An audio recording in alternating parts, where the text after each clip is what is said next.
Independence Day. It is a busy day at Sunshine School.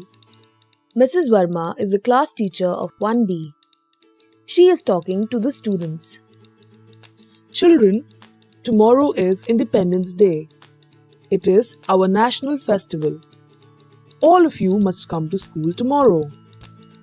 Ma'am, do we have to come in our uniform? You can wear any dress of our country. Ma'am, I will wear jeans and a t-shirt. I want to wear my new frock. No, dear.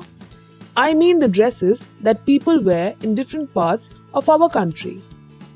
Like the women in Gujarat wear chaniya choli.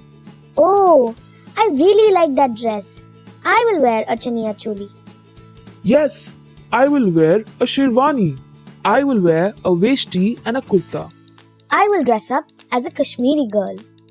I will wear a firan. Yes, you can choose the kind of dress you want to wear. That will be so much fun. It will be nice to dress up differently. People in our country wear different kinds of clothes. We eat different kinds of food too. And we also speak different languages. Yes, the people in our country wear different kinds of clothes. They eat different kinds of food. They speak different languages, but we are all Indians. Yes, we are all Indians. We love our country. We will gather at the playground at 10 o'clock tomorrow. Our principal will hoist the national flag. Then we will salute the flag and sing our national anthem. Please be on time. Yes, ma'am.